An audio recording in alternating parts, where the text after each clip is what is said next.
Now, this Somali conference, which is due to take place tomorrow, is going to have a couple of notable absences. One is Al-Shabaab, and the other is the Somali Bantu or Wagosha people. They live mostly in the south, and according to official estimates, they form a very small minority. But they contest this, saying they make up almost half of the population. What is more, they've been marginalized since the colonial era, with little representation in politics and limited access to government services and education. To find out more about the community and what it makes of the conference, I spoke to Yarow Sharif Adan Mashemba, who is the UK-based leader of the Wagosha movement of Somalia. Well, Somali Bantu communities, those people who speak Kiswahili language in the southern part of Somalia, which is the majority people on that area, and they represent about 25% of the Somali population. In general, the other Bantu people, they live in southern part of Shabelle and Banaadir and Hiran, etc. The total population of the Somali Bantu community in Somalia, 45%. So how come we've never heard, well, certainly many people listening now, and myself included, hadn't really known about something called the Somali Bantu community? Well, this is because of reference to the colonial era, where the British and Italian, because they collaborated these pastoral Somalis, and then we rejected the colonial system. That's why they put us away from any activity for that. And what is the relationship between the Somali Bantu community and what you call the pastoralist Somalis? Well, we are sharing the same country. However, what they called, we are just marginalized people. Well, we haven't got any right. In Somalia, there is a real apartheid and discrimination because they do not consider they are human. So what I call that, they have to think, what is equality, like South Africa, like Kenya, like what? Those people who are represented 25%, and generally the Bantu people 45%, they must share in the power in the country. And now this conference is coming up here in London.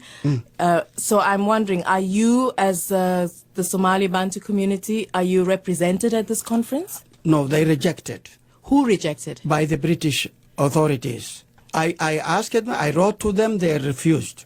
And on what basis did they refuse? Well, I don't know, because they're always listening to those troublemakers in our country. Which troublemakers are those? Who are carrying a gun, who destroyed our country, who make a genocide in our people against our people.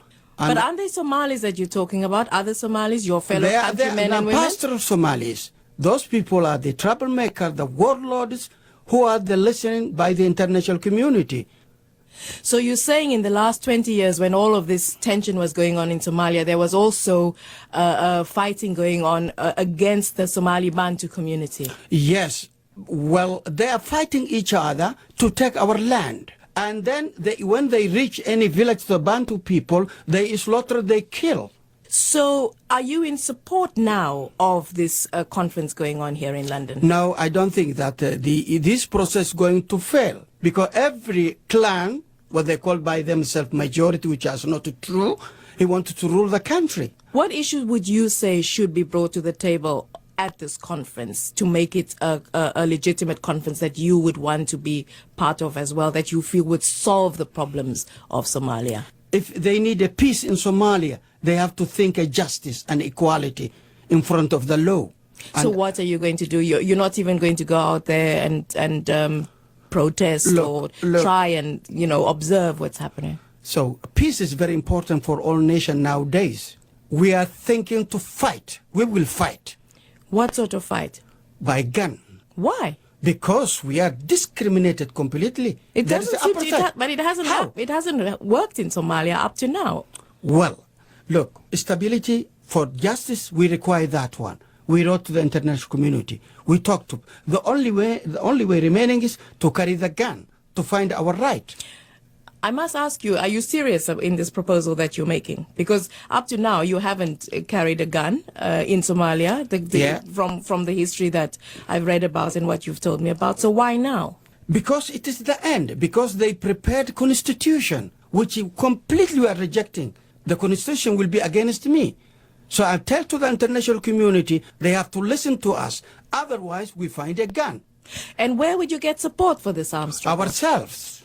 Do you have money? Do you have any, do you have the means for it?